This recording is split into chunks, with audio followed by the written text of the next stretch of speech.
Ora boas, malta. Bem-vindos aqui a este episódio. Posso dizer que é especial. Exato. Posso dizer que é especial porque temos aqui um regressado. E já agora podemos já apresentar aqui o regressado, que é o Marcos. Mas atenção, o Marcos não veio cá para comentar na NBA. Tudo bem, Marcos? Tudo bem. Continuo no meu iate da NBA desta época. Sim, porque tu foste o gajo que reservou, lá está, o espaço, não é? Os quartos para o Gonçalo, para mim, não é? Não foste tu, desculpa, não foste tu, foi o Pinto. Não. O Pinto organizou Pinto primeiro tudo. Organizou, exatamente. Foi o Pinto. O Pinto foi o primeiro a reservar tudo. Eu, pronto, fui logo a seguir também. Andaste um bocadinho, play-in e tal, vamos ganhar estes joguitos, contra Chicago, contra os Vox. A minha equipa estava a jogar sem felicidade. No Joy, a minha equipa era no Joy. Joyless Team. Exato. Não me chutaram 60 milhões no bucho para eu depois fazer 10 pontos num jogo 5. É o quê? É o quê? Apresentando aqui outra malta, também em direto de Cancún, tal como eu e o Marcos, é o Gonçalo. Tudo bem, Gonçalo? Tudo bom, desculpem lá que eu hoje estou aqui na praia, ainda não consegui hoje para o hotel, mas para ter tudo bem com vocês por aí para os vossos quartos. Estamos bem, já finais de conferência a bombar. Já comecei a ver demasiados overreacts após o primeiro jogo, que eu acho que é sempre uma coisa incrível como é que há malta que consegue formar opinião sobre uma série depois de apenas 48 minutos num jogo de basquetebol, que eu acho que é incrível. Não. Nem 48 minutos, 2 minutos ou 3. Verdade, não. E sobretudo por ter ouvido uma pessoa de um grupo onde eu e o Ciro estamos integrados, que disse, e passo a citar, os Knicks não só perderam o jogo, como perderam a série. Porque, atenção, uma equipe ir a prolongamento e perder em casa é uma cena má. Isto sirva de lição para muita gente. Quem disse isso? Eu sei que não fui eu. Epá, eu sei. Não, tu não foste certeza. Eu depois digo-te. Eu depois em off, depois digo quem é que... Mas eu concordo 100%. Eu também já estou no comboio do Halliburton. Epá, está bem, mas... Desculpa, já não é Halliburton, tem Aliban. Essa foi tão boa, a do Aliban. Yeah. E já para não falar que há aquela mistura do nome do Halliburton com aquele senhor que... queria muito exterminar uma determinada pessoas de uma determinada religião, mas pronto, eu não vou estar aqui a dizer nomes porque somos um podcast de respeito e não me apetece estar a mencionar o nome dessa pessoa. Pronto. Exato. Também connosco, também está em Cancún e connosco a gravar, e atenção, está em Cancún, não esperava que fosse tão cedo. É o grande Pedro Fonseca, tudo bem, Pedro? Pois, estou em Cancún com 2 muletas e uma ruptura de ligamentos. É assim como nós estamos. Pedro, genuinamente, tu acreditas que o Jalen estava mesmo lesionado ou aquilo foi só mesmo para enganar? Acho que foi para enganar. Pô. Acho que ele não... Ele é ferido para a noite de Nova Iorque, estava com uma ressaca de não e sabe, não, é hoje. Assim, Pedro, eu tenho que perguntar, eu vi uma teoria, isto no Twitter é incrível, uma teoria muito forte do Porzingis. Não, eu já vi cada merda, mano, esquece. Não, eu cheguei a ouvir que o Porzingis tinha sida. Eu também ouvi essa. É verdade. É pena que ele não tenha dado uma de Magic Johnson no All-Star Game. Espera aí, como é que tiraram esta coisa? Porque o gajo disse que não conseguia respirar. Pois, houve alguém, isso é verdade, houve alguém que pensou, bem, se ele não consegue respirar, provavelmente ele tem sida. O pior disso tudo é que isso gerou não sei quantos comentários overnight, alguns troll, outros pareciam troll, mas ao mesmo tempo não sei bem se eram. E pronto, e acho que ele não tem sida, mas pronto, é o que é. É isso. Vamos ver como é que vai ser o homem, como é que vai ser para a questão também do Eurobasket. Atenção, entretanto já arranquei o Eurobasket aí e vamos ver como é que vai ser a situação. Que atenção, a situação dele que nos interessa, porque como sabem, a Letónia está no nosso grupo para o Eurobasket. Vamos então aqui para o episódio, mas só está como eu disse. Está aqui o Marcos, não é para comentar a NBA, é para comentar o quê? Euroliga, exatamente. A Euroliga que vai ter a sua Final Four em Abu Dhabi. na sexta-feira ao final da tarde. Vamos ter aí os encontros aí quentinhos, não é? Do Fenerbahçe contra o Panathinaikos, atual campeão, não é? E depois teremos o Mónaco contra o Olympiacos, que foi o vencedor da fase regular. Marcos, passando para ti, para dar aí uma breve previsãozinha do que esperas daqui do torneio, que vai ser diferente, só pela questão também do Abu Dhabi, não é? Já é fora da Europa, e também dar as tuas piques para as questões dos vencedores. Olha, primeiro, eu acho que há um sítio... É diferente, não é? Ter uma Final Four europeia, de uma competição europeia, fora da Europa. Estamos num país completamente diferente, regras completamente diferentes, e nós sabemos como é que o adepto europeu se gosta de comportar, especialmente na competição de clubes. E quando temos adeptos gregos das duas equipas, turcos, e só porque o Mónaco, vamos ser sinceros, vai ser diferente, acredito. Venha muito casos à baila pancadaria, vamos ver se eles sabem comportar os adeptos. E em termos de equipas, não sei, o Olympiacos foi vencedor da fase regular, como tu disseste bem, mas é assim, está tudo muito cinzento. Foi muita lesão agora no final da fase regular, foi muita coisa a acontecer. O Fournier não sei se vai jogar, falou-se disso, agora fala-se no regresso do Keenan Evans, mas que ainda nem sequer jogou pelo Olympiacos esta época. Será que vale a pena estreá-lo numa Final Four? Está ali muito cinzento, mas acredito que consigam passar o Mónaco, o de Mike James, treinado pelo lendário Spanulis. Acredito que consigam e que cheguem à final. Do outro lado, vejo um Fenerbahçe motivadíssimo até. Aliás, neste momento, até diria que seriam eles que levavam o caneco. E um Panathinaikos que se safou contra um Efes, que também, possivelmente, nos últimos 8 jogos da Euroliga foram a melhor equipa. Venceram os 8 últimos jogos da época. Conseguiram levar o campeão em título a jogo 5. Não tenho tanta confiança no Panathinaikos, apesar de terem um treinador fabuloso no Ataman. Tem o MVP, que é um grande amigo do Gonçalo, que é o Kendrick Nunn. Exato. Que renovou. Lenda dos Lakers. Renovou o contrato chorudo. Sim. O standard da Europa tem a pagar bem. E acho que não tem NBA clause. O que ainda é significativo, né? Para um clube europeu é significativo pagarem este dinheiro. Felizmente para a NBA não é essa cláusula. Felizmente para a NBA. Felizmente. Mano, foi o melhor point guard que jogou numa equipa que jogou às finais em 2020.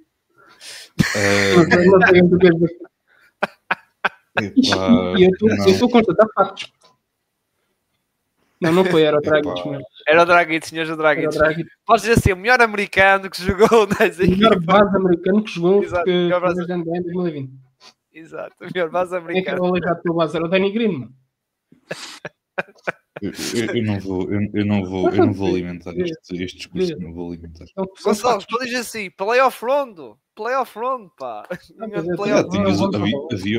Sim, mas o Marcos não gosta muito do Rondo, portanto.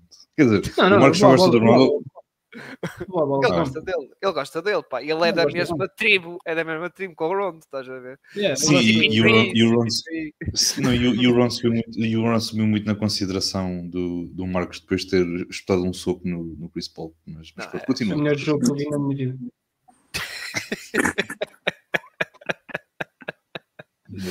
Eu estava muito com a expectativa para esse jogo dos Lakers. E isso superou tudo. Mas sim. MVP Kendrick Nunn estava nesse jogador. E é uma equipa que tem bastantes ex-jogadores da NBA, não é? O Cedi Osman, que é um velho conhecido, o Hernan Gomes, o Bo Cruz, como quiserem chamar. Tem o outro craque dos Miami Heat, o Yurt Seven. Tem ali muito talento que veio da NBA. E muito talento no geral, se calhar a equipa no papel com mais talento. Mas isso, não sei, esta época não se traduziu em resultados. Estou ali um bocadinho apreensivo com o Pau, apesar de eles serem bem capazes de levarem o caneco. mas neste momento eu dava o meu favoritismo ao Fenerbahçe, apesar de ser uma equipa que não tem um posto. Tentaram a experiência Boban Marjanovic, não é? Estava na cara que não ia correr bem, mas eles tentaram na mesma. Pá, crédito a eles, não conseguiram, mas estão na Final Four com um plantel fantástico, com jogadores muito fortes, um jogador que até tem havido rumores para no regresso à NBA, que é o Nigel Hayes Davis, que chegou a estar com a equipa dos Estados Unidos na preparação para os Jogos Olímpicos. Estava na equipa que estava a preparar a equipa principal. Neste momento dava o Fenerbahçe uma final contra o Olympiacos e levava o Fenerbahçe, e digo isto não pondo a questão da maldição de quem fica em primeiro perto da Euroliga, apesar disso ser um padrão estranhamente forte, já acontece desde 2017, 16, isso é uma coisa que tem acontecido bastante, mas é uma equipa que está saudável, está a jogar bem, tem boas ideias de jogo do Saras, e do outro lado temos o Olympiacos, que pode chegar à final com algumas ausências e pode-lhes custar o caneco. Exato. O Fenerbahçe, que foi a única equipa que nos quartos de final, não é? A série já maior de 5, foi a única que ganhou 3-0. E foram ali. É verdade que houve ali um jogo em prolongamento, que foi em Paris, mas lá está, foi a única. O resto, lá está, o Mónaco teve que ir aos 5 jogos contra o Barcelona. E mesmo no quinto jogo, Marcos, foi mesmo ali até o último segundo, basicamente, e pronto também. Ali uma espécie de... E o Barça é horrível. O Barça deste time foi mau. Sim, e ali uma borrada naquela parte final, que nós até comentámos na altura, não é? Na parte final do jogo, que deu basicamente a vitória aí ao Mónaco. E como tu disseste, o Panathinaikos apanhou aqui o Efes, que ganhou em 5 jogos também. Já o Olympiacos derrotou o grande Real Madrid, embora o jogo 4 foi em 4 jogos, em Madrid também foi ali até o último segundo, basicamente. Aliás, foi uns quartos finais até competitivos. Foram. Mesmo o 3-0 do Fenerbahçe ao Paris engana, é uma sweep, mas o Paris, sendo o estreante na competição, bateu-se frente sem qualquer tipo de medo. Tem Tiago Splitter apresentou bem a sua equipa, o TJ Shorts mostrou-se à Euroliga, e também tem lá o miúdo Nadir Ifi, fantástico, são 3 nomes, em consideração para o outro, nem devem lá ficar. O Paris começou muito bem a época, como nós sabemos, depois lá desceu um bocadinho à terra, e depois, por exemplo, no play-in ganhou o Real Madrid, em Madrid, certo, Marcos? Sim, eliminou o Real. Eliminou, entre aspas. O Real depois teve o último jogo do play-in a enfrentar o Bayern, que tinha-vos derrotado, não é? O Bayern tinha-vos derrotado noutra série de play-in, derrotou-vos no prolongamento. Exato. Mas sim, lá está, Paris, que foi eliminado depois por Fenerbahçe, mesmo assim não apaga a boa época de estreia daqui da equipa, não é? Aqui na Euroliga. Sobre a NBA Europe, não há nada ainda? Novidades? Não, a única coisa que se pode dizer é que está muita equipa a ir para a BCL com expectativa de NBA Europe pegar nessa competição. Tiveste o Alba de Berlim, que saiu da Euroliga para ir para a Champions League. O Badalona saiu da Eurocup para a Champions League. Fala-se na renovação de contrato do AEK. O Galatasaray, houve conversas para a Eurocup, mas já disseram que querem ficar com a ideia que a NBA Europe vai pegar na Champions League da FIBA. Acho que está tudo a olhar para aí. E o facto de... Acho que já houve equipas que assinaram um contrato com a Euroliga mais de 10 anos, uma extensão de 10 anos. Mas acho que as 2 principais marcas europeias ainda não o fizeram. Pelo menos o Real, não ouvi nada. E conhecendo o Florentino Pérez como é conhecido. E não só, e o outro espanhol, não é? O Laporta também não é uma fluxo de cheiro. São meninos suficientes para pegarem no Barça e no Real, espetam-nos ali, porque a NBA Europe vem e é inevitável que eles não querem estas 2 marcas. Exato. O Real e o Barça, bem, isto nem em termos de basquete, a época deles foi horrível. Ao standard do clube, a época deles foi horrível, mas são as 2 marcas mais fortes que existem na Europa. Exato. Aliás, agora que falas nisso, já aconteceu uma coisa que já não acontecia há 21 anos, que é não haver nenhuma equipa espanhola nesta Final Four. Normalmente lá está, ou ia o Real Madrid ou o Barça, ou até iam as 2, e volta e meia iam à Bascónia, como tu sabes, não é? Mas agora, lá está uma coisa... Nada, muito raro. É muito raro, e eles que se metam ao palco pode vir à tendência, se continuarem com esta ideia. Foi o que o lembras-te do Sérgio comentou isso? Eu meti isso no Twitter e o Sérgio comentou isso, exato. Não, porque lá está, a ideia do Real este ano não foi boa. Perdeu 3 jogadores com muita influência no plantel, 2 jogadores com muita influência no plantel, não é? O Sérgio Rodrigues e o Fernandes. Perdeu esses 2 e depois quem é que foi buscar? O Ibaka que mal se mexe. Então, o Ibaka que mal se mexe. Já na Alemanha mal vestia também. Sim, na Alemanha, mas lá está, na Alemanha era diferente, não é? Era o contexto. Ibaka, era o contexto diferente. exatamente, é o Ibaka, é o nome Ibaka e ajudou a impulsionar o basquetebol na Alemanha. Agora o Ibaka no Real Madrid, um bocado diferente, especialmente quando o Ibaka tem que chegar. O Tavares tem que descansar. Não correu bem ao Real. E o Barça, era daquelas coisas, o Barça diz sempre que não tem dinheiro, esbanja dinheiro num jogador e não corre bem e voltamos a este ciclo de mediocridade do Barça. Exato. Muito bem. Só para finalizar, e lá está para notificar as pessoas, então teremos Olympiacos e Mónaco às 7 da tarde, ao final da tarde de sexta. Antes vamos ter Panathinaikos Fenerbahçe às 4 da tarde de sexta-feira. Tudo já agora, transmissão para quem estiver interessado na Sport TV. E depois, no domingo, teremos a grande final às 6 da tarde. E antes, às 3, teremos o tal jogo, que é o costume, não é? Terceiro e o quarto lugar. Que é um prémio de consagração, vamos dizer assim. Era um jogo escudado, mas pronto, se vão pagar o bilhete, olha, vêm 2 jogos. Exato. Muito bem. Marcos, não sei se queres acrescentar mais qualquer coisa para fechar aqui a liga. Um bom episódio a voz. Depois vou estar a ver de fora. Aqui o NBA, esqueçam lá isso esta época. Mas vamos Pacers. Vamos Pacers? Temos aí... Vamos Pacers. Aliban, não é? Aliban. Estou nessa carruagem dos Pacers. Do outro lado estou no Standard. Estou no Standard. Okay. Eu claro que estou no Standard, então vou deixar o Gobert ser campeão. Pergunta-me. E nos Pacers? Eu não é por nada. Eu não é por nada, mas eu acho que ver o Gobert campeão é uma coisa tão inesperada como ver tipo, o Tottenham ganhar um título europeu. É daquelas coisas que se um dia que acontecer até parece mentira. Não, eu juro-te aqui, se o Gobert é campeão este ano, eu nunca mais meti com os pés. Está aqui. O Gobert é campeão este ano, eu não volto a meter aqui os pés. Eu já ouvi isso e até hoje ainda nada aconteceu que tenha... Exatamente. E o Marcos também está a apoiar os Pacers ao Gonçalo. Sabes porque é? Por causa da It Legend, James Johnson, Thomas Bryant e Thomas Bryant. E Thomas Bryant. Thomas Bryant consegue ser uma lenda dos Lakers e uma lenda de Miami. Exatamente. E dos Wizards e dos Pacers e para onde ele passou, exato. E para onde ele passou. É o clássico terceiro guarda-redes. O problema é que o Vitor era o segundo. Exato. E atenção, ele só foi para Indiana porque lá está aquela questão de lesões, não é? O Jackson e o Wiseman, o grande Wiseman, lenda dos Warriors, que lesionaram-se logo no início da época. Aliás, eu não sei porque é que nós demos um contrato com uma no trade clause. Lembro-me dessa parte.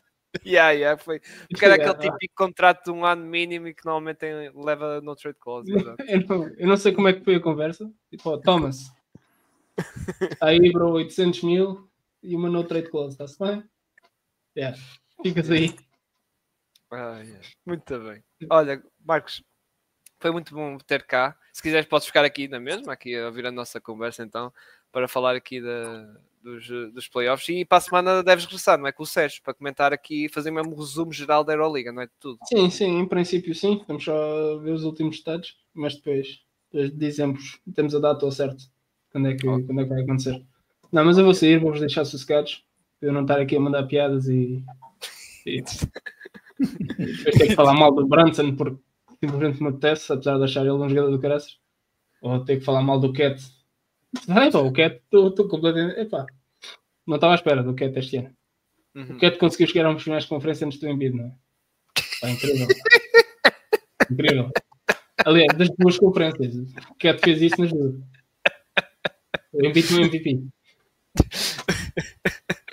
Ai, meu Deus, coitado do Pinto. Não, mas vou-vos deixar um grande abraço a todos. Grande abraço. Obrigado por este bocadinho. Pá, Gonçalo, depois mando-te a folha de horas. Exato, 20 Fogo, minutos. pá, não 20 me digas minutos, nada, olha, meu. 20 minutos exatos, mesmo 20 minutos exatos. Por isso é que eu não vos pago horas extra, porque o ordenado devia ser certinho, mas pronto, mas a gente depois Não, fala. não. Meu amigo, eu entrei às 9, são 10 e 7, eu desconto os 7 minutos. Tá bem. Exato. Certo. Porque tu disseste das 9 às 9h30 e o Marcos foi mesmo às 9. Exato. Eu cumpri o que tu disseste. A partir daí, Bem. vá. Exato. Bem, um grande abraço, malta. Grande abraço. Abraço. Tchau. Voltando aqui para o mundo então da NBA, vamos então falar aqui das finais da conferência, não é? Que tivemos o jogo 1. Começámos por onde? Começámos pelo mais antigo. Podemos começar. Sim, com certeza. Exatamente. Mais antigo. Timberwolves contra os Oklahoma City Thunder, onde nesse jogo os Timberwolves até gostei do arranque do jogo deles, ali, soltinhos ali, mas depois o Oklahoma City Thunder acabaram por dar a volta. Acho que não acabaram por dar a volta no primeiro período, acho que foi ainda no segundo, no início do segundo período. Foi ali bem disputado, depois Randall teve ali aquela fase que metia bolas de qualquer lado e de qualquer feitio, com defesa em cima e não sei o que, e marcava tudo, que depois acabou ao intervalo por estar com 20 pontos. Aliás, a nível de participação direta, esteve praticamente envolvido em metade, porque ele ainda fez uma assistência para o triplo Jaden McDaniels, foi logo no início, lá está, no início do jogo, ou seja, esteve envolvido em 23 pontos dos 48, que a equipa marcou até ao intervalo. Depois, no terceiro período, também começou algo equilibrado, mas depois o Oklahoma City Thunder e aquela defesa fez com que, e também um bocado de desacerto dos Timberwolves, fez com que, por exemplo, em metade desse período, os Timberwolves só tenham feito um lançamento, e isso fez com que cavalgasse, digamos assim, para a vitória do jogo Oklahoma City Thunder. Depois, no quarto período, o Randall ainda tentava, mas não dava, e pronto, e acho que também, lá está, o Randall, que acaba por ser o melhor jogador, a meu ver, o melhor jogador da equipa dos Timberwolves, embora já no intervalo já dizia assim, eu acho que só com o Randall a jogar assim em bom nível, ou em muito bom nível, não vai chegar. Realmente, o Anthony Edwards, volto a dizer, é um jogador que é um bocado dos 8 aos 80, aparece, depois desaparece, e depois o resto da equipa também ofensivamente não apareceu. Lá está aqueles triplos de ontem de Vicenço, os triplos do Nice Reed, e pronto. E o jogo caiu Oklahoma City Thunder, que até no início, como digo, não começou bem as coisas, basicamente só o Shea que marcava, o Shea Hartenstein, aqueles primeiros pontos, e ele aliás, primeiros pontos, o Shea, muita malta vai pegar na questão dos free throws, que sim, há ali 2 ou 3 que sim, não é? Ali um bocado duvidosos, não é? Mas mesmo assim o Shea acaba depois por fazer mesmo um grande jogo, e até o resto da equipa contribui bastante, e principalmente até o J-Dub, obviamente, mas o Chet, que até fiquei contente com aquele quarto período, que foi realmente um bom quarto período nos dois lados do campo. Gonçalo, passando para ti. Eu já falei aqui já de muita coisa, peço desculpa já agora, mas também queria saber a tua análise também sobre este jogo. Também.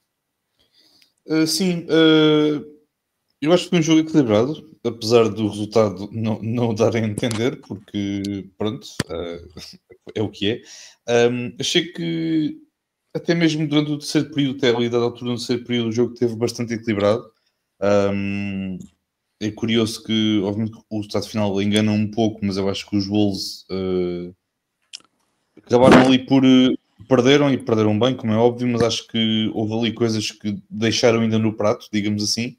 Não comeram uma refeição toda, digamos assim. Deixaram ali coisas que podem vir a ser exploradas pelos Wolves, tanto no jogo 2, como agora também nos próximos jogos, no 3 e no 4.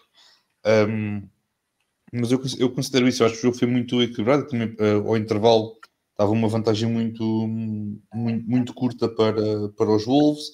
Até mesmo durante o terceiro período, durante mais de metade do terceiro período, o jogo teve sempre muito tac-a-tac, mas obviamente depois ali, do ponto de vista defensivo, acho que o OKC esteve muito bem, e acabou também por conseguir dar conta do recado através da sua defesa. Achei que eles fizeram um excelente trabalho no Julius Randle, apesar de ele ter terminado com 28 pontos. O Randle, que, olhando aqui rapidamente para as estatísticas, que está a ter a nível de médias de carreira, está aqui a ter uma média de 5, 6 assistências por jogo, ter terminado apenas com uma assistência. Eu acho que é a demonstração daquilo que é o trabalho de casa, e que foi o trabalho de casa dos OKC nesta partida, porque era limitar ao máximo as linhas de passe que o Randle pudesse encontrar para os seus colegas de equipa. Cada vez que a bola chegava ao Randle, era uma pressão imediata, também tal como falei na semana passada, Cirilo. Ou tinha um J-Dub, ou tinha um Lu Dort, ou tinha um Caruso. Novamente, ele apanhava sempre diferentes tipos de matchups que o colocaram sempre aqui em algumas dificuldades. Ele terminou com 5 turnovers, e eu acho que isso também é importante. Muitos destes, obviamente, provocados por roubos de bola do Caruso, por deflections do Lu Dort, ou seja, de quem for. Mas muita demonstração do trabalho de casa por parte do Thunder. Anthony Edwards, eu não acho que ele estivesse mal, achei que ele simplesmente não lançou o suficiente. Um jogador como o Anthony Edwards acabar com 13 lançamentos tentados é muitíssimo pouco, e ele próprio também o admitiu, que precisava de lançar mais no próximo jogo, mas novamente, acho que foi mais mérito da defesa, mais mérito da defesa do OKC, e também acho que os Wolves também podiam ter feito um melhor trabalho no ponto de vista de explorar um bocadinho esta defesa, que obviamente que é complicada de explorar, mas tem sempre ali alguns pontos que podem ser bem aproveitados pela equipa adversária. O banco também não esteve assim nada por aí além. Acho que foi um bocadinho mais ali o desacerto principalmente do Anthony DiVincenzo, que terminou 13 em 12, portanto ele apenas conseguiu 3 triplos em 12 tentados. Alexander Walker também não esteve mal, apesar dos 8 pontos. Também não teve muito bem a nível de lançamento, mas também teve muito bem do ponto de vista defensivo, tal como se esperava. O Naz Reid também com muito desacerto, não mandou uma para a caixa dos 3 pontos, teve apenas um lançamento no interior e mais os lances livres. Mas novamente esta equipa do OKC conseguiu aproveitar muito bem estes pontos dos Wolves. Também defensivamente acho que estiveram muito, muito, muito bem. E novamente foi uma boa exibição, mais se calhar do J-Dub.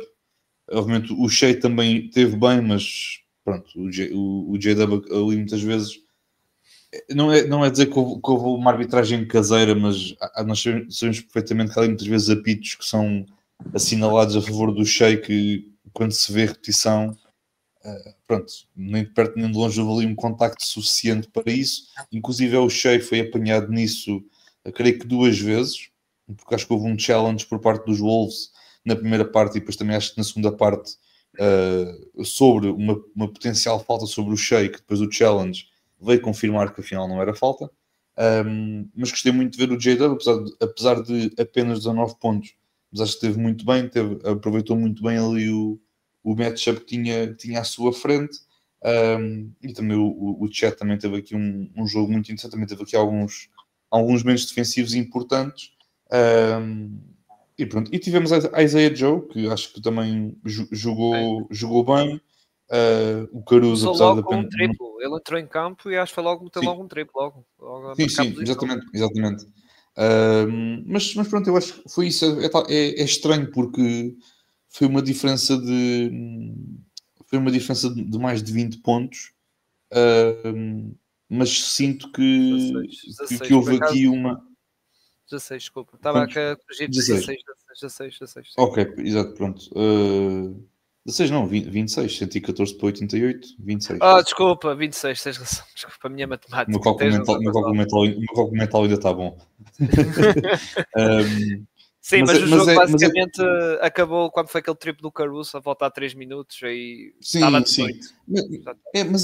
Mas é curioso, porque eu acho que os Wolves, não é dizer que esconderam o jogo, mas eu acho que os Wolves têm muito mais para oferecer e muito mais para apresentar. Eu acho que o jogo 1 de qualquer série, tanto desta do Oeste como do Oeste, acho que é mais um jogo 1 para testar as águas, para cada equipa se conhecer uma à outra, não tanto estar a pensar no que a outra pode apresentar, mas nós vamos jogar da nossa maneira e depois logo ver onde é que isso nos leva. Mas acho que é estranho, porque houve esta grande diferença no resultado, mas eu acho que os Wolves ainda têm aqui muito que podem demonstrar. Eu acho que 88 pontos é muito pouco para a equipa dos Wolves, e acho que eles são capazes de muito melhor, mesmo contra o KC. Mas acho que os Wolves foram jantar, comeram a sopa, comeram as entradas e deixaram um bocadinho no prato principal, porque acho que o importante vem agora, se calhar, aqui neste jogo 2 e no jogo 3, com todos os ajustes que possam vir a fazer. E acho que podemos ver uns Wolves totalmente diferentes neste jogo 2. Sim, acho que vamos ter aqui uma resposta e vai ser uma série realmente interessante, sinceramente. Pedro, passando para ti, o que é que tens aqui a comentar também? Não há muito que o Gonçalo não há muito que eu possa acrescentar àquilo que o Gonçalo tinha dito, aliás. Para mim o que mais destacou foi o facto de Anthony Edwards ter lançado pouco e não ter aparecido talvez como aquele parceiro ao Julius Randle que toda a gente esperava. Posto isto, eu vou ter que ser muito sincero, apesar do OKC ter ganho por muito, eu não senti quando vi o jogo que a equipa passasse um domínio tão forte ao ponto de conseguirmos já prever que, não diria que podem ganhar a série, mas que podem estar claramente no driver's seat, como se costuma dizer, à frente dos Wolves. E eu digo isto porquê? Porque eu não acho que o jogo tenha sido... O primeiro jogo não corre de feição a Minnesota, porque o banco não colabora, está a 7 em 36. Anthony Edwards apenas lança 13 lançamentos. O resto dos titulares não foram propriamente úteis, por assim dizer. E mesmo assim, os Wolves, apesar de tudo, apenas colapsaram na segunda parte, porque na primeira parte estavam a ganhar por 4. Sim, e na segunda foi mais ou menos ali a meio do terceiro período, o tal período que... E essa primeira parte, agora tenho aqui uma dúvida, mas eu acredito que foi nessa primeira parte que o Anthony Edwards também sai lesionado no tornozelo e volta passado um bocadinho. Presumo que tenha sido mais ou menos aí durante a primeira parte, se não estou em erro. Sim. E que depois o Randle tomou as rédeas, vamos dizer assim. E depois sim, o Randle toma as rédeas, tem 20 pontos ao intervalo e depois na segunda parte começa ali mais ou menos o descalabro. O que eu acho que há 3 ou 4 coisas que nós tiramos logo do jogo. Primeiro, que o banco da OKC continua a funcionar às mil maravilhas. Kenrick Williams aparece, 3 em 3, 8 pontos em 9 minutos. Está feita a poda, vamos embora. Alex Caruso, 21 minutos, super decisivo. Cason Wallace, 33 minutos, não foi o melhor jogo dele, mas mesmo assim apareceu. Isaiah Joe, 4 em 4 na linha de lance livre, que é sempre bom, 8 ressaltos, acho espetacular. O Shai Gilgeous-Alexander marcou 11 lances livres, foi 14 vezes à linha, os Wolves foram 21. Portanto, os Wolves só tiveram mais 10 tentativas na linha de lance livre do que aquelas que o Shai converteu. E eu acho que... E depois uma outra coisa, este é um outro ponto. Eu acho que o Jalen Williams, apesar de estar a jogar melhor, nota-se ainda por vezes alguma instabilidade. Alguma pressa no lançamento, alguma dificuldade. E ao mesmo tempo, aquilo que me surpreende mais é que... E acho que é aí onde a OKC tem mesmo grandes hipóteses de ganhar a série. Não estou a dizer que não são os favoritos, eu continuo a achar que são. Mas eu acho que é a dupla Hartenstein-Holmgren a defender o Gobert. Isso para mim vai ser a chave. Porque se eles conseguiram limitar o Jokic na última série, que era o jogador ofensivo de referência da liga, de certeza conseguem limitar o Gobert. E eu acho que vai passar muito por aí. No entanto, e apesar de estar a dizer isto tudo, há qualquer coisa aqui dentro, se calhar foi também derivado da série contra os Nuggets. Eu não consigo ver...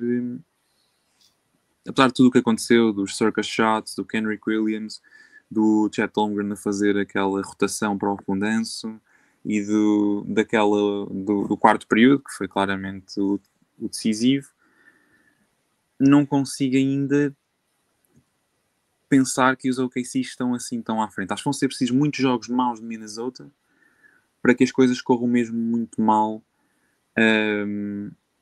para que eles percam a série. Ou seja, se calhar isto está a parecer muito confuso, mas eu continuo a achar que o OKC é favorito. Continuo a achar que Minnesota tem grandes capacidades de rivalizar com o OKC. E aquilo que o jogo 1 me demonstrou, apesar da vitória do OKC, é que vão ser precisos muitos jogos maus dos Timberwolves para eles perderem a série. Eu não acredito que eles façam 4 jogos maus, pelo menos desta maneira, porque acho que o Chris Finch é demasiado bom treinador e acho que, e depois este é o meu quarto takeaway, o meu quarto ponto-chave, que é o Anthony Edwards precisa de lançar mais. Não, nada justifica o facto de que o Julius Randle possa ter 28 pontos e estar, acho que é, se a estatística me ajuda aqui, 9 em 13, 5 em 6 da linha de 3 pontos, se ele não tem ninguém a acompanhá-lo. E o Dante e o Nickel Alexander-Walker e mesmo o Naz Reid desapareceram ontem e nestes casos é onde o Anthony Edwards tende a aparecer ainda mais, porque sem ser assim não se torna nada fácil para os Wolves. E já agora, só para acabar, eu acho que mesmo assim os Thunder continuam a ter melhor banco que os Wolves, porque eu acho que os Wolves são uma equipa que confia demasiado em Naz, Dante e Nickel. Nós já tínhamos falado disso na série passada, que o banco são só aqueles 3 jogadores. O OKC, mesmo com o Kenrich Williams, que não tinha aparecido nesta postseason, tem se calhar 6 ou 7 jogadores que podem entrar. E eu acho que isso pode fazer a diferença, até mesmo tendo em conta os perfis de cada um. E Pedro, e já agora também só para dizer, o Kenrich Williams que em termos de minutos por jogo nestes playoffs, só agora é que está a ter assim minutos, não é estar a desvalorizá-lo, mas é demonstração daquilo que tu disseste, aquilo que é o banco da OKC, daquilo que é a versatilidade do banco da OKC. Da mesma forma que também podemos dizer a mesma coisa sobre o banco dos Wolves, embora em menor escala, porque nós destacamos apenas ali 3 jogadores, enquanto nos Wolves, no Standard, temos muitos mais no banco. Mas o Kenrich Williams, se não estou em erro, pouco jogou na série frente a Denver, pouco também jogou na série da primeira ronda contra os... contra quem? Já não lembro. Contra os Memphis. Grizzlies. Foi uma série tão lopsided que eu tão inclinada para um lado que eu já me esqueci. Mas é a demonstração disso, da versatilidade do banco que este OKC tem também e do quão versátil o Kenrich Williams é, porque o homem andou a temporada regular a defender bases, extremos, postes e tudo e mais alguma coisa. E porque na série anterior fazia mais sentido o Gilin, não é? Pois, não jogou ontem. Que não jogou ontem, lá está, foi o Kendrick. Exato. O Kendrick jogou no lugar dele.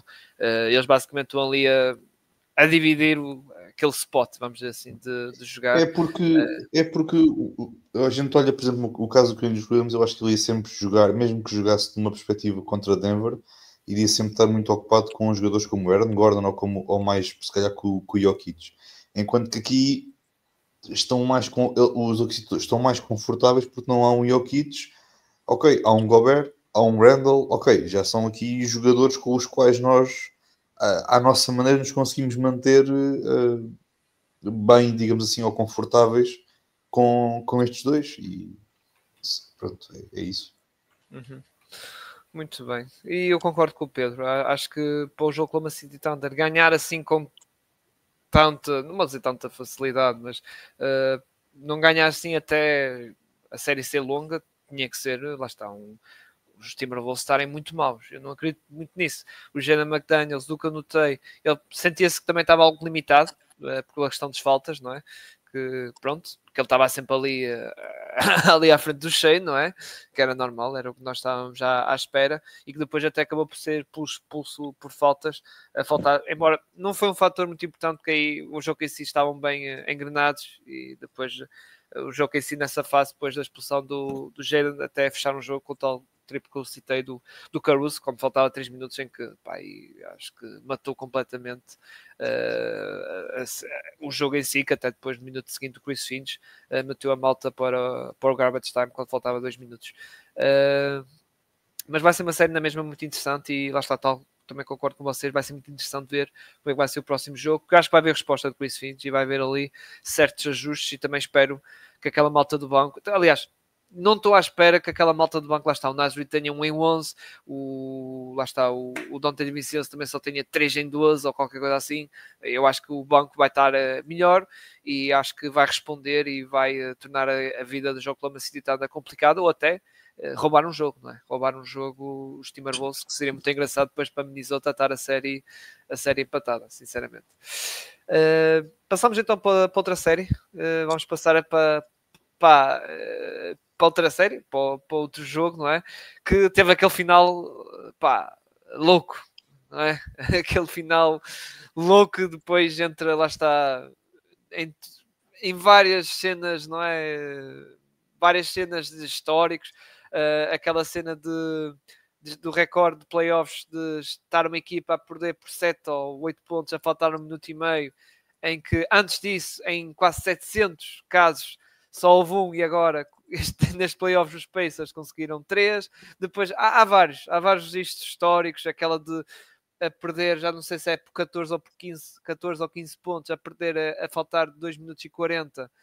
Nunca aconteceu numa equipa conseguir recuperar disso, e os Indiana Pacers conseguiram, graças ao Haliburton, que fez o tal a cena que eu tinha falado no episódio passado com o Gonçalo, não é? E com o Quedas, que íamos ter aqui o choque, mas eu disse isso, que ia ser se calhar no jogo 6 ou jogo 7, num jogo mais decisivo, vamos dizer assim, mas já tivemos no primeiro jogo, com o Reggie Miller que estava lá a comentar, a fazer a cena do apontar aí o dedo ao Haliburton, mas não podemos esquecer que foi essa comeback, foi muito, claro que o Haliburton teve o seu mérito, obviamente, mas o Nate Smith, meus amigos, o que é que foi aquilo? Aquele parecia o jogar 2K no modo rookie, em que pegava no Stephen Curry, no Clay, a lançar tudo e a marcar tudo. Meu Deus, foi realmente o grande impulsionador desta comeback dos Pacers. Aliás, o Nesmith começou a marcar triplos, já está a faltar 4 minutos e qualquer coisa, embora aí os Knicks conseguiu na mesma no ataque responder, só que depois houve uma fase que o Nesmith continuava a marcar triplos, pelo meio também o Haliburton mete um triplo, só que a questão é que depois do outro lado os Knicks marcavam um layupzito, ou havia um turnover do Brunson, depois chamada a linha lance livre, falhava-se que foi o counter em Towns, depois foi no final do Ogion Nob, mas isso foi mais na parte final, e pronto, e também queria realçar aquele último lance, aquele lance que o Ogion Nob não agarra bem a bola e depois é cometida a falta, que pronto, aí podia ter mudado aí, lá está, é os tais X, não é? Entramos nos X. Depois, chegando ao prolongamento, até os Knicks começaram bem, só que depois tivemos aquele momento de Miles Turner a fazer um abafo e depois o Neymar marcou um triplo no count e aí ajudou os Pacers outra vez a engatar a quinta mudança e a sexta e a acabar por ganhar o jogo. Mas Pedro, passo para ti para também dar aqui o teu comentário aqui deste jogo 1 também. Primeiro, eu acho que o Reggie Miller estava doidinho para entrar em campo. Epá, sim. Ele estava louco. Normal, também. Não podemos esquecer Reggie Miller, Madison Square Garden, a ver os seus Pacers. Yeah. Sim. Tenho pena que o Spike Lee não tenha feito comentário com ele. Mas, o que é que eu hei de dizer? Primeiro, acho que foi, até agora, o melhor jogo dos playoffs. Ponto 1. Ponto 2, acho que foi um jogo que é daqueles tipos de jogos que eu gosto de ver, que é de parada e resposta. A Indiana começou muito bem no primeiro período, depois os Knicks no segundo período têm uma run muito boa que define praticamente o segundo período todo, mesmo assim a vantagem não é muito grande, depois os Pacers tentam aparecer ali no terceiro período, as coisas ainda estão equilibradas, de repente, início do quarto período, 14-0, cobrança no banco, e a malta já pensava que tinha acabado, mas de repente o Nesmith acorda e parece um maluco a lançar, e o Haliburton também tem aquele lançamento que eu vou já dizer, vamos começar já por aí. Das duas, uma, ou é dribles ou é falta. Não, a jogada tinha de ter parado logo ali. Acho estranho que uma jogada que vai a VAR não é perceptida dessa maneira. Acho que só viram o lançamento, que eu acho um bocado estranho, mas pronto. Mas eu acho que, por muito boa que a performance do Brunson tenha sido, e foi, acho que há ali algum espaço para melhorar, sobretudo na defesa em transição, que eu acho que é onde se nota talvez os Knicks a pecarem um bocadinho mais. Acho que, e nisto já sei que o Gonçalo vai concordar comigo, o Miles McBride e o Mitchell Robinson terem saído naquele último período, acho que não fez nada bem à equipa. Outra coisa que também acho é que os Knicks têm que defender melhor o pick and roll, porque o Haliburton entrar para o sexto na primeira parte foi de loucos. Foi pick and roll com Miles Turner, era pick and roll com o Siakam, que eu acho que mesmo assim foi bastante bem limitado pelo OG Anunoby, que eu acho que fez um excelente jogo. E eu acho que tem que ser dito que o pick and roll do Haliburton, para mim, matou os Knicks na primeira parte. E depois, a pessoa que mais me surpreendeu foi o Karl Anthony Towns no quarto período. Para mim, apesar dos 43 pontos do Brunson, foi o melhor jogador, porque o Towns estava a fazer um pouco de tudo, e eu adorei isso.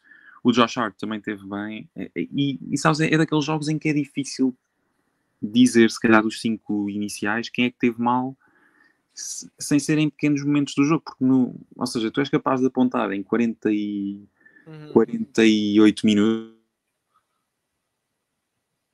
Em 48 minutos. Está aqui. Tá, Em já 48 estás. minutos, sim. Em 48 minutos é difícil apontar em pequenos nichos do jogo quem é que falha, porque ninguém esperava que o Nesmith começasse daquela maneira, ninguém esperava que o Karl Anthony Towns tivesse aquele quarto período em que faz um bloco ao Siakam, depois está a correr, manda um triplo no meio da rua, a bola entra. Os Knicks provaram um bocadinho do seu próprio remédio contra Boston, tiveram a ganhar por 17 e deixaram-se levar. Indiana continua a ser a comeback team. Estava para dizer isto há bocado, já me estava a esquecer. Nesmith deu uma de Gary Trent Jr. no jogo 5 contra Indiana. E de resto, o que é que eu tenho mais a dizer? Acho que se calhar aquilo que eu destacaria, talvez um bocadinho pela negativa, apesar do Haliburton ter feito um excelente jogo, acho que em alguns momentos continua a agarrar-se muito à bola, mas pronto, isso não há muito a fazer, porque ele vai ser sempre o jogador que vai ter mais bola nas mãos e os Pacers precisam dele para ganhar jogos. Portanto, a realidade é um bocado esta. Não sei muito bem como é que vai ser o jogo 2. Continuo a achar que ambas as equipas estão ainda a tentar perceber-se uma à outra. Não foi um jogo claro nesse aspecto. E acho que é um pouco isto. Continuo a achar que a chave é para os Knicks ganharem, será a defesa em transição. E acho que a chave para os Knicks também... Aliás, a chave para os Pacers ganharem é não acontecer o que aconteceu quando o Brunson estava no banco. Porque normalmente, se vocês repararem no ataque dos Knicks, a bola estagna nas mãos do Brunson e do Karl Anthony Towns. Raras vezes isso não acontece. Ou seja, em 19 segundos a bola pode estar no Brunson, o passo sai para o Mikal ou para o OG, eles fazem um triplo para o Josh Hart, seja quem for. Agora, quando tu permites uma run de 14-0 nos minutos em que o Brunson não está lá, depois do jogo que ele estava a fazer, acho que aí, e eu sei que o line-up dos Pacers também não era o 5 inicial na altura, aí estás a dar lenha para que te queime. A verdade é essa. E atenção, nós vimos contra os Pistons, também os Knicks, quando o Brunson estava fora, aquilo a tremer. É verdade que num jogo até correu bem, porque foi o tal jogo que o Cameron Payne apareceu como o herói improvável, não é? A meter lá os triplezinhos, depois o Brunson também foi juntar à festa. O Cameron Payne, desculpa já dizer-te, se calhar, eu disse dos 5 iniciais, não tinha muitas críticas, mas o Cameron Payne, não fez um bom jogo. É o Cameron Payne, meu. É instável, eu sei. É aquele gajo que, por exemplo, estou a falar desse jogo de Detroit. Agora, tão cedo, não vais ter um jogo que lá está, ele aparece e faz como ele fez. Aquele jogo, atenção, não estou a falar da série, se calhar houve um outro jogo ou outro que até portou-se bem, mas houve um que foi realmente muito importante e foi na tal fase que a equipa estava ali ressentida, que os Pistons até estavam por cima do jogo e ele lá foi um jogador que até ajudou, lá está, noutra comeback que os Knicks fizeram lá está, nessa série contra os Pistons. Mas sim, eu lá está, também estou de acordo contigo, porque se formos a ver de modo geral e esquecer, lá está a questão do Anunoby naquele último lance, lá está, do tempo regular, fez um bom jogo, no lado defensivo e isso. A equipa dos Pacers, ok, a malta pode ter apontado um bocado o dedo do Siakam e tal, mas eu acho que o Siakam não fez assim mau jogo todo. E aliás, outro facto curioso, os Pacers que também deve estar assim quase nos registros históricos, os Pacers, os primeiros 2 minutos e meio, todos 5 titulares já tinha pontuado. Todo 5 titular, que coisa que não me admira nada, porque lá está, tens o Miles Turner, tens o Nate Smith, tens o Nembhard, tens o Haliburton, tens o Siakam, ou seja, são todos jogadores que são capazes de meter a bola no cesto, olha, seja em transição, seja também em triplo, lá está o Miles Turner, mete triplo, e realmente Deixa-me só dizer mais duas coisas. Eu acho que ambas as equipas anulam-se bem uma à outra, porque ambas têm centers que providenciam spacing. E acho que isso é muito bom. Tanto o Turner como o Towns são spacing centers. Uma das coisas que eu continuo sem perceber em Indiana, especialmente nestes jogos, e é... Os Pacers estão a fazer lembrar um bocado a Flórida no March Madness. Chegam ali, neste caso, nos Pacers, segundo período e quarto período, e têm ali uns momentos, não sei se é nas trocas de jogadores, se é o cansaço a falar, eu não sei o que é, mas há períodos de 4, 5 minutos onde eles não marcam um ponto. E depois, nos outros 5 minutos, se for preciso, marcam 23 ou 24. Dá-me um bocado a sensação que pode ser cansaço. Dá-me um bocado a sensação que as trocas de jogadores, se calhar, também não ajudaram. Mas já não é a primeira vez que isto acontece. E, apesar de tudo, eles estão nas finais de conferência e, para mim, são a equipa mais forte da NBA neste momento, para ser sincero. Só que eu acho que isso é preocupante nesta altura, porque estamos a aproximar-nos das finais e são 5 minutos que podem valer um campeonato. E sim, eu acho que vai haver um jogo em que eles vão pecar nisso. E esse jogo está para breve. Continuo a achar isso. Ok. Gonçalo, passando para ti, que também tens aqui a comentar deste jogo frenético de Madison Square Garden, que aliás são 2 finais de conferência de ritmos diferentes. Lá está, eu falei há pouco do jogo contra os... Por exemplo, no intervalo, os Timberwolves contra o OKC estava 48-44. Neste aqui estava tipo 69, salvo erro, 68, 63. Só aqui já diz muita coisa, não é? Que realmente...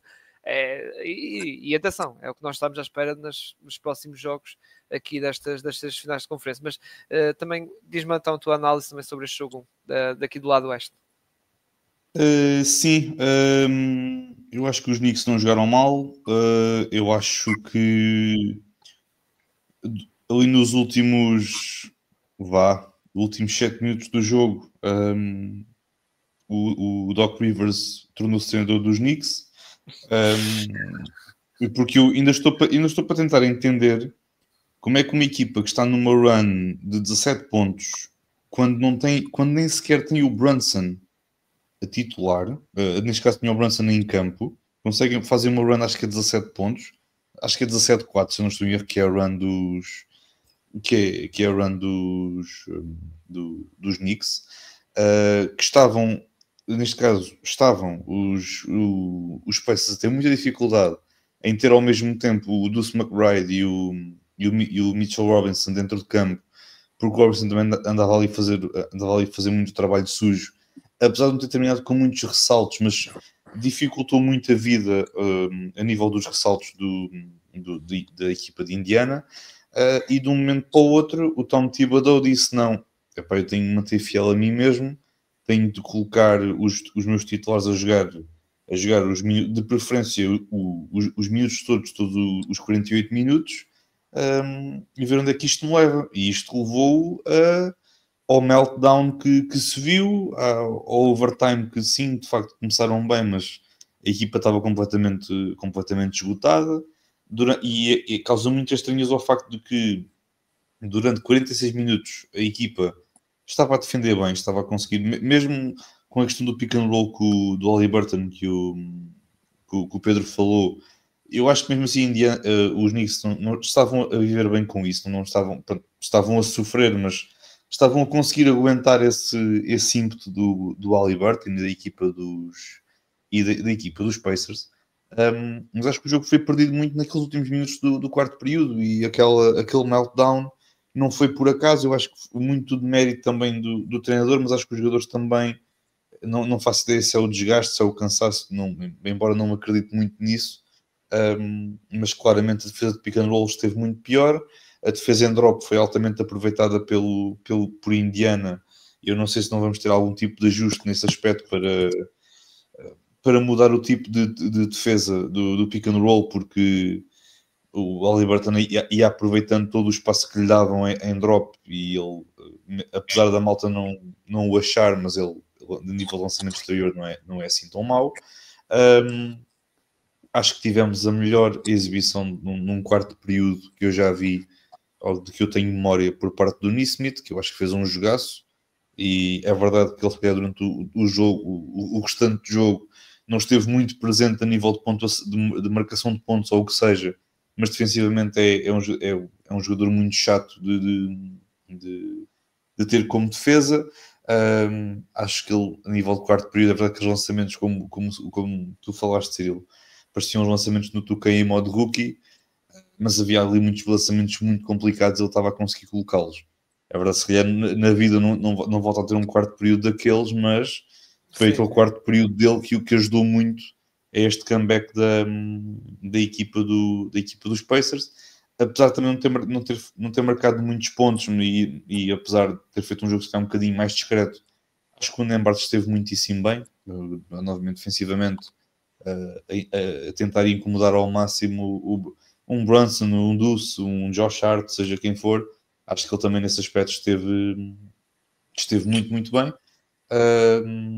E novamente, pronto, temos aqui uma série. Já tínhamos uma série interessante, mesmo que fosse com a vitória da equipa dos Knicks. Eu acho que estar a fazer já o funeral só por causa desta exibição, acho que é completamente estúpido, perdoem uma expressão. Entendi muito mais se o malta olhasse para um overreact de um standard contra os Wolves do que propriamente olhar para um overreact de um jogo que foi a prolongamento, que eu acho que é engraçado. Mas é isso, eu acho que, novamente, os Knicks e aquilo que o Pedro disse, eu termino. São duas equipas que se anulam bem uma à outra, porque é estranho, porque em termos de constituição da equipa e construção da equipa, não são muito divergentes uma da outra. Tem um poste que sabes passar bem o campo, tem dois extremos que sabem defender muitíssimo bem, também sabem lançar quando necessário, tem um point guard de um lado e do outro que são autênticos magos com a bola na mão, tem um shooting guard também que é muito bom na defesa e também consegue dar ali algum espaçamento do ponto de vista do ataque. É muito mais aquilo que une estas equipas do que aquilo daquilo que as separa. Acho que temos série, vamos ter obviamente resposta por parte dos Knicks. Acredito que vamos ter ajustes principalmente na questão do pick and roll, embora ajustando o pick and roll vai-se abrir um bocadinho de espaço para aqueles cortes nas costas ou para outro tipo de jogadas por parte de Indiana, que também vamos ver como é que o Tibbs vai trabalhar a equipa. Mas pronto, mas foi um excelente jogo. Gostei muito do choke que o Haliburton fez, e especialmente por ter apontado para o Reggie Miller e o Reggie Miller a apontar de volta. Portanto, foi um momento bonito. Mas pronto, só falta tipo. Eu não sei quem é que neste momento é tipo o Spike Lee dos Knicks da era moderna. Será que o Timothée Chalamet é considerado o Spike Lee? Eu acho que é. Ele já está a apanhar a tocha. Acho que está a ficar com a tocha. Eu vou ser sincero, eu gostava que fosse o ex-jogador dos Knicks, o John Starks. Não, mas mas eu acho que é o Timothée Chalamet. E já agora, nada relacionado, mas muito mérito para o Chalamet por ter conseguido transformar a Kylie Jenner, que ela neste momento parece uma pessoa normal. Mas eu peço desculpa, tinha de ser. Foi qual jogo? Acho que foi o jogo contra Boston. Exatamente, o jogo contra Boston. Que ela estava lá sentada e pensei, isto parece tipo uma adepta que foi ver o jogo, por acaso na primeira fila, e estava lá. O que eu gostava de saber era qual é o nível de pica que aqueles gajos devem ter a saber que vão entrar no Madison Square Garden nos playoffs, que vão jogar à frente das pessoas mais conhecidas do mundo em diversas áreas. Estás a imaginar a cara do Haliburton. Imagina que aquilo tinha sido o triplo para ganhar o jogo. À frente daquelas celebridades todas. Ele ia... ele estava em êxtase. Ele estava em êxtase. Eu acho que a primeira coisa que ele ia fazer olha, viste isto? À frente do Bad Bunny, do Chalamet e da Kylie. Toma. E Pedro, e já agora, não te esqueças, eu quase que aposto que o Kevin Durant estava a ver o jogo e viu aquele lançamento e ele pensou, e ele deve ter apontado para a televisão e deve ter dito, olha, vem, isto foi como aconteceu há uns anos quando eu estava nos Nets, só porque eu calcei o número acima, pisei a linha e pronto. Embora quando eu vi o lance, foi mesmo 2 pontos. Aí, o do Kevin Durant fiquei mesmo em dúvida, estás a ver? Pensava que it's over. Do Haliburton foi tipo, eles estavam a celebrar todos, e a câmera disse, mano, eu acho que ele calcou a linha, porque ele foi muito atrás e eu ainda deu a sensação, e depois viu-se, não é? Obviamente, pelas imagens que calcou a linha. Teve um maior bounce do que o Kawhi Leonard em 2019. Aquela bola que depois pingou ali de trau. Jesus. Grande Aliban, não é? Que agora é novo nickname dele, não é? Aliban, não é? Eu acho que é perfeito. Eu acho que é perfeito chamarem no Aliban depois do que aconteceu em 2001. Mas isso é só a falar. Mas ao Gonçalo, pronto, em Madison Square Garden, Trae Young, agora temos o Haliburton, o maior heel de Madison Square Garden, não é? Sim, quem é que é a pessoa mais odiada? Eu acho que merecia continuar a ser o Trae Young. Porque Eu acho que tipo, eu acho que o Trae Young assemelha-se muito com um rato. E como em Nova Iorque há ali muitos ratos, tipo ali pelos metros e aquela cena. Eu acho que a malta olha para aquele bigode e pensa, isto é um Trae Young. Mas também te digo uma coisa, se fosse o Trae Young a fazer aquele lançamento da forma como foi, não saía vivo do Garden. Alguém tinha de ir a NYPD lá toda dentro, vá, escolta. Não, sabes o que ia aparecer? Ia aparecer quando o Figo regressou a Barcelona, quando tinha a camisola do Real Madrid, e cada vez que se aproximava para a bandeirola de canto, era garrafas de vidro, era cadeiras, era tudo e mais alguma coisa. E a polícia de choque ali à perna. E se ele fizesse isso 2 jogos seguidos, era banido. Exato. Iam lá a SWAT, acabava logo ali com o gajo. Bem, maltinha, vamos fechar, que também o Pedro, que o grande Pedro Fonseca também quer se despedir. Já agora, Pedro, despede da malta e se quiseres também espaço para plugs, estás à vontade. O terceiro episódio de Tripuladas vai sair amanhã, um bocado atrasado, mas não consegui devido a compromissos pessoais e profissionais. Pronto, continuem a acompanhar-nos no Spotify e nas plataformas habituais. E pronto, vou tentar ser mais regular, mas não garanto nada, como sempre. Ok. Do nosso lado, pós-técnica, a publicidade também do costume. Subscreve aqui no canal YouTube, deixem um like, que ajuda sempre na questão do algoritmo. Subscrevem nas plataformas habituais, lá está, tal como no Tripuladas, estamos no Spotify, na Apple Podcast, e deixem lá as 5 estrelinhas. Também no Tripuladas, também, 5 estrelinhas para ajudar a questão do algoritmo, e também aparecendo nas recomendações da aplicação. E depois, lá está, quem não tiver, sigam-nos nas nossas redes sociais, lá está no Twitter ou no X, como queiram chamar, também estamos no Instagram e no Threads. Grande abraço a todos, voltamos para a semana, que entretanto vamos ter aí, lá está, na noite estamos a gravar, vamos ter o jogo 2 do jogo Oklahoma City Thunder contra os Timberwolves, em que Shai, já me esqueci de dizer, Shai, novo MVP, é verdade, segundo canadiano a ganhar o MVP, porque o primeiro foi o Steve Nash, back-to-back, e o Shai ganhou, que também não era surpreendente, já se falava muito dessa questão, e temos aí mais um estrangeiro a ganhar o MVP, exato, os americanos devem estar todos já agora, eu adorei, depois de ver um treinador a defender o Jokic para MVP, adorei ver essa mesma pessoa a dizer na ESPN à boca cheia, é por isto que ele é o MVP. Eu acho que o nível de pettiness e o nível de azia deve ser tanto na cabeça daquele homem que deve ter dado um prazer enorme dizer aquilo só mesmo para causa da pirraça. É só isso. Grande Mike Malone. Bem, malta, regressamos para a semana. Fiquem bem. Grande abraço. Um abraço.